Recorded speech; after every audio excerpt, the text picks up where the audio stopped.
waan akkanaa afaan keetirraa oo dhagahu tarii waltajjii uummataa ka'an hin dhagahin ka'ati qofti dhageette irratti yookaan obbo Baqqalaan yookaan obbo Jawaar waboon haa hukkatu jedhanii dubbatanii yoo jiraatan hin beeku. Awurooppaatti hin dubbanne waltajjii an dhagaye Ameerikaatti illee waboon haa hiikkatu waan jiru. Kan nu dhageenye nagaya nu barbaachisaa. Kan nu gaafanne waltajjiin san irratti kan ani argame Osloo dhufan kan haasaan dhimma Oromooti biyya ani keessa jiraadhu dhufan waltajjii san gubbaatti hin haasofamne kuni sumarraa hin amma dhagaye. Akka nama miidiyaa tokkotti immoo waan isaan gadi bahanii namni hin dubbanne tokko gadi bahanii gaafii godhanii dhiyeessuun burjaajii guddaa hawaasa keessatti uumuudhaan siin jedha kun. Ifama hojii boonkaara addaan siqtuun barbaadne malee qabsiisa kooyyuu barbaadaan ture akka jirutti kanan barreeffadhetu jira. Ofii isaaniitii waamicha kana dabarsuu tun taane Awurooppaatti yeroo sana nama tokko qofaadha. Awurooppaa bakka kam magaalaa kam? Faransaayatti fakkaataa qabsiisa fakkaataa miti.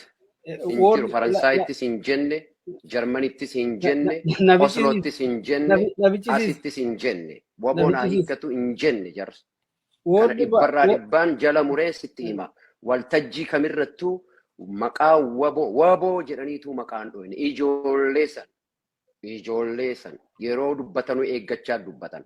Obbo Baqqalaan iyyuu biyya kanatti yoo dubbatu barbaachisaa ta'e nuu itti makamnaadha kan isaan jedhan malee waboon haa hiikkatu kan jedhamu afaan Jawaar irraa hin baane afaan obbo Baqqala irraa hin baane. Kuni burjaajessaa guddaa uummata Oromoo adda qooduuf qabsoo Oromoo laaffisuuf gargaarsa uummanni Oromoo amma waboof gochaa jiru balleessu gadi xiqqeessu gaafii ka'e malee gaafii qulqulluu natti fakkaatu. Ragaa kee qabatamaan fidi.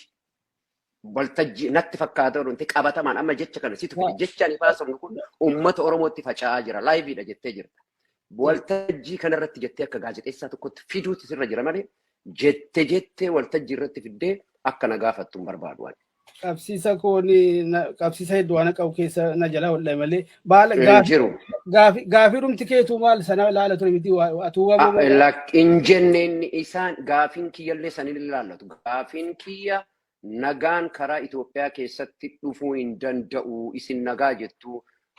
Mootummaan kun hin jigaa. Mootummaan kun yoo jige maal nu miidhammayyuu du'aa jirraa faayidaa nuun qabu jigee jiraate faayidaa nuun qabu jedheen amana ani akka Muktaaritti kan nu baasu waraana qawweedha jedheen amana jedheen gaafadhe malee waboon haa diigamu jarrillee hin jenne gaafiin ani gaafadhelleen deebiin ani argadhelleen karaan isaan nu baasa jedhaniin isaan akka yaada isaaniitti Oromoo kanatu baasa. Uummata Oromoo kana baasa. Itoophiyaan hin diigamti. Mootummaan kun hin diigamaa. Yoo diigame uummata keenyatu miidhama kan jedhu gaafiin dubbiin achirra dubbatan. Gaafiin ani gaafadhe immoo irra deebiin Itoophiyaan tuni yoo diigamtee ta'e yoo jiraatte rakkoon nuti argannu maaltu nurra ga'a? Duuti nurra jira. Du'aa jirra. Dhumaa jirra. Itoophiyaa san keessatti nagaan kabajaan jiraachuudhaaf humna qawwee liyyuu haayilii Amaaraa liyyuu haayilii Sumaalee, liyyuu haayilii kan Tigraay hundu Sidaamaan kan ofii qabaa. Nuti immoo liyyuu haayilii mootummaadhaaf lolu, oppidiyoodhaaf lolee Oromoo ajjeessutu jira. Kanaaf wanni nu baasu waboo qofa. Waboo jabeessuu qofa kanan jedhee dubbadhe. Kana dubbachuun immoo ana waltajjii waboodhaaf fundraisingii guuruu irratti akka nama ejjennoo lama qabu tokkotti akkamitti wal simachiiftettee na gaafachuun sirraan eegamu beeytee dubbiin ammatu Jawaar faa yookiin obbo Baqqalaan faa galataaf dhufanii waboo hiikkachiisuuf jecha jettu na gaafatte kuni uummata Oromoo jidduutti burjaajessi uumuudha kan miidhu inumayyuu uummata waraana bilisummaa Oromoo biyya alaati harki 99 gargaaraa jira waboo biyya alaa kanatti harki 99 uummata kana jidduutti burjaajessi uumu ragaa qabaattu fedi gabbaas hin jenne jarri. Amma yaada akkasii tokko jedheen eegdee malee qabadheen yaadan ture. Lakki yaada wanni ati akka gaazexeessaa tokkotti waan tangible waan qabatamaa ta'e fidee dhufu sirra jira beektaa. Nabichis wanti kun sukkuumamee waan darbe waan ta'eef namni doolarkaa hudhee sukkuumaa waan tureef badaatti yaadamne ture garuu hin jenne mati dhiifama naa godhi. Kana jechuun dhiifama naa godhi lakki dhiifama naa godhi ilaali. Uummatni akkana jedhee taasayaa uummanni akkana jedhan jette ammaati jedhanii hin jenne jarri waltajjiin isaan waboon haa hiikkatutti jedhan hin jiru. Hin jenne jarri. Laalu Muktaar transcribe godhadheen jechuun jechaan barreeffadheen qaba qopheeffanne malee kana qofa miti. Isiniyyuu asirratti akka nu tumsitan isin gaafanna jedhametti dabalame waamicha. Waboon haa hiikkatu hin jenne isaan kan jedhan uummanni Oromoo karaa nagayaatiin nagaa nu barbaachisaa nutti nagaan nu barbaachisaa kan jedhan Oromoo qofa odoo hin ta'in mootummaanis warri hidhates karaa nagaa taa deebi'anidha kan isaan jedhan. Jecha kanammoo nuti akka nuun galletti gaafannee jirra waan nuun galin malee waan namni hin jedhin fidanii haasaa akka bara 93 irraa kaasee haga 98 irra deemu namoota qabsaa'oo irratti olola oofuu gadi xiqqeessuu hawaasa keessatti burjaajii uumuu bu'aan inni nuu buuse dhaaba keenya adda bilisummaa Oromoo bakka 30tti addaan qoodee hooggantoonni bosonatti nu naqanii waraanatti nu oofanii nu biraa galanii har'a Itoophiyaa akka aarsan taasise jechuudha. Kuni gaafiin akkanaa waan sirraa eegamuu miti miidiyaa keessaniifis hin tolu. Gaafii qulqulluu qabattee ragaa kee waliin fiduutu sirra ture. Barri kun akkas. Jira amma kana dhaggeeffatoo keenya kana waadaa seenuu qophii ittaanutti hunda isaa barbaade akkan gadi fiduudha. Amma waan saatiyyuu ilaalchi abba abbaadha Muktaar waanuma tokkichoon tokko nu dura anaaf cinaa kaa'amee si fuuldura kaa'amee akkan itti hiikuuf akka itti hiiktu garagara akka sana taagaa tarii malee. Amma definitionii irraa haasoftamoo hiikkaansaa akkana fakkaata jedhaa jirtamoo ati bara word by word waboon haa hiikkatu jedhanii as keessa deemanii jette. Hin jenne jecha kana eessaa fiddeedha gaafiin kiyya. Kan akkasiin jiru. Ani beektaa ana interviitti na fiddee waan uummata Oromoo burjaajessu tokko facaasuu barbaadda taanaan nama dogoggoraa waliin dhiyaatte.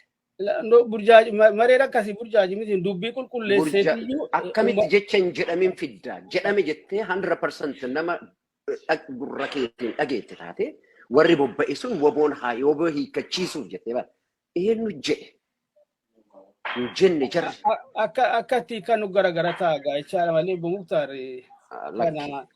Jechichi san fakkaata hin jenneem jechichi san afaan Oromooti jechichi waan waraana keenya laaffisu fakkaata hin jenne matti jedhan jette hin jedhamne kuni waan akkanaa Oromoo adda diiga nurraa dhaaba kuni Oromoo adda diiga qabsoodii kamiidhummoo ummata keenya yaada tokko ta'ee sitti mee bara harki 99 waraana bilisummaa Oromoo deeggara biyya alaa kanatti keessattuu qeerroon warri durii kuni jechuudha odoon ta'in qeerroon generation ammaa kun kanaaf waan akkanaa yoo uumtan yoo haasofne uummata Oromoo wanta hin jedhamin wanta waltajjii tokko irratti hin dubbatin kana gurri kee dhagaye akkamitti wayita obbo Baqqalaan yoo dhibe nuhu itti makamnaan kun sitti dhagaamu. Obbo Baqqalaan achi hin jiran yeroo sana. Maaliif wanti Jawaar dubbate callaan kophaatti as bahuu danda'e? Odoo Jawaar hin jedhin. Waan isaa yoo keessaa deemne ilaalle Obbo Baqqalaan waltajjii kamirrattiyyuu yaada kana akka mormuu. Jawaar illee hin jenne Obbo Baqqalaa fi Jawaar nama tokko amma nama atakaroo nama lamaan goonu itti fuftataanaan gaafii kee kan ittaan itti fufu. Gaafii kee kan ammaatiif garuu deebiin kiyya hin jedhamne Jawaar waboon haa hiikkatu hin jenne. Gaarii haa ta'u maamti asirratti yaada tokkotti sii dabala kanarratti akka gorsaatti siifuu akka gaazexeessatti miidiyaa keessaniif illee.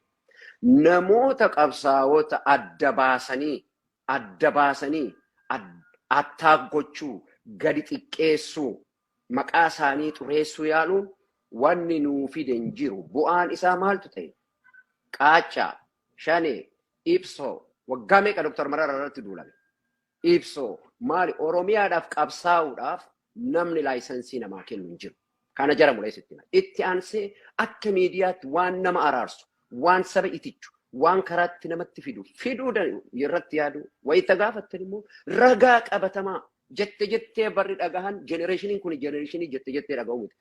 Waraanni bilisummaa Oromoo har'a laayivii viidiyoo waraabaa waraana lolu qabna miti amma. Wanni nama soban hin jiru. Bakka natti lolame dirree daaroo billiqaa dirree kunni wanni jedhan hin jiru amma. Bakki waraanni bilisummaa Oromoo irraa lolu waraana sadarkaa haganatti jabaate ummata qabnu informaationa gahaa waan hundaa qabna barri bara teknooloojiiti wanti waltajjii irratti Jawaar dubbate martinuu waraabamee jira. Ijjannoo isaati yaada isaati biyyi tun yoo kufte nurratti kufti jenne aan immoo kufuun isiillee jiraachuun isiillee nun fayyaduu homaa duuti keenya itti kufee jira kanaaf kan nu baasu waraana keenya waboodha jedheen itti deebise. Kanaaf waan kanarratti hojjedha.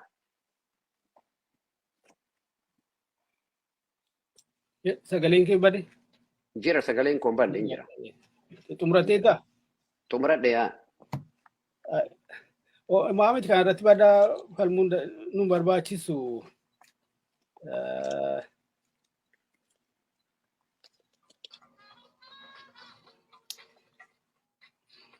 waan tokkoon sila gadi baachuu barbaadeen ture. Amma gaa intervii keenya itti fufna. Waan ittiin qophaa'in amma fiduun hin danda'amu beekta. Gaarii lakkii maamiti kun otoo dubbannu immoo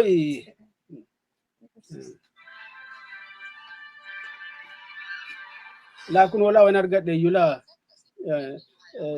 Jawaar Mohaammed illee maqaa namaa dha'uun barbaadu bumtaadha. Yaada bakka isin waboon hiikkachuu sagantaa waboon hiikkachiisuu jedhu san fidi. Yaadan kaasa malee maqaa namaa dha'uun barbaadu. Jawaar Mohaammed Tigiluu atdaggifu ndaadaggifu dheetii waamicha dabarsee miidiyaa tokko irratti. Eenyutu jedhe? Eenyutu jedhe? Miidoo. Jawaartu jedhe? Miidoo ilaa. Lakki eenyutu jedhe akkas jedhe? Eenyutu jedhe? Isa kootii godhaniitu barreessan. Lakki natti Jawaartu jedhe afaan Jawaar irraa kun ta'e. Akkasitti kootii godhanii eegsani. Please obbo Tasfaayee. Kun nu haa ga'u. Nu ga'u lakki clear gochuun qaba. Jawaar hin jenne kuni ajandaa waan ta'e agartee ta'e jettanii waan qopheessitan qabdan malee Jawaar kana hin jenne. Amaarri Indiyaala yookaan immoo yoo miidiyaan biraa miidiyaan Amaaraa jedhe ka inni afaan isaatiin dhageette jira. Kun hin barbaachisu uummatichi waan dhagaa jiru waan beekuuf wal nu falmisiisu. Ruumariidha. Wanta waltajjii irratti inni hin jedhin wanti inni waltajjii irratti hin jedhin akka waan inni jedhee gootee gaafachuun sirra. Kana uummata Muktaar miti uummatichi waan dhagaa waan tureef dhagaa waan jiruuf isaan malee tokkoffaan maqaa namaa dha'uu hin barbaadu. Yaada kaafne yaada falmila malee maqaa namaa miti. Lakki kun jara jennaan jarri as keessa deeman warra KFO'ti obbo Baqqalaatii fi Jawaar. Kuni adiidha eenyu wanni maqaa dha'uu maaliin hin jiru beektaa? Kuni adiidha maqaa dhooftee dubbatta waan sabaat dubbannaa nu galcheennaan dubbannaa miti. Kaafnee dubbanna. Wanni nama sodaachisu hin jiru. Maqaa dha'uudhaanis wanni sodaannu hin jiru. Odoo maqaan dhabiin garuu akkanatti lafaa ka'anii nama maqaa xureessuun dhaabota maqaa xureessuun hin deemu. Waan amannetti ijjannee hojjechuudha. Wabootu nu baasa jedheen amanaa aga lubbuun tiyya jirtu taane waraana malee Oromoon kabajaan argatu jedheen amanaa. Durirraa kaasee jechuudha. Kanumatti nama. Gaafin kee garuu akkamitti lama wal simsiistee jettee anayyuu uummata keessatti akka waan namaan ijjannoo lama qabu tokkotti na dhiyeessuu barbaadde. Which is wrong. Maal si qofa miti yookaan walgahii kana. Kuni sirrii miti. Nama agartee.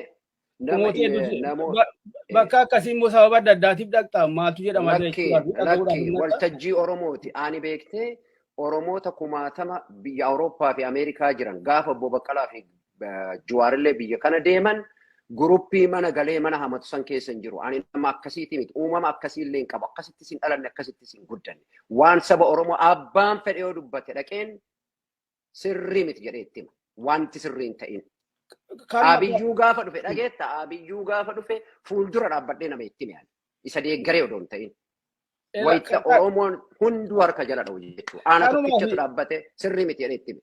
Kuni akkamitti lama wal simsiifte nan jechuudha. Waboo fi sorii guuruu dhufte Jawaariinis immoo deeggartee which is wrong kuni agartee joornaalistii yookiin nama gaazexeessaa ofiin jedhurraa hin eegamu aadaa akkasii dhaaba. Aadaa kanaan qabsoo Oromoo biyya alaa kanatti akka diigamnu nu gootan dhaaba warri isin joornaalistii ofiin jettan baabsan kun isin bira jira. VOA keessa jira. Takka takka ragaadhaan himuu dandeenye tumsuu nama tokko tuuluu wayita jaarmiyaan wal lole wayita jaarmiyaan namni hawaasni wal lole. Karaa inni irratti araaramu irratti barbaadu waan tokko keessaa bute waan miidiyaan Amaaraa abjuu isaa haasa'e fiddee Jawaartu jedhe jettee waan warra Baqqalaatu jettee akkasitti nama amansiisuuf yaalu tarii nama dogoggoraa waliin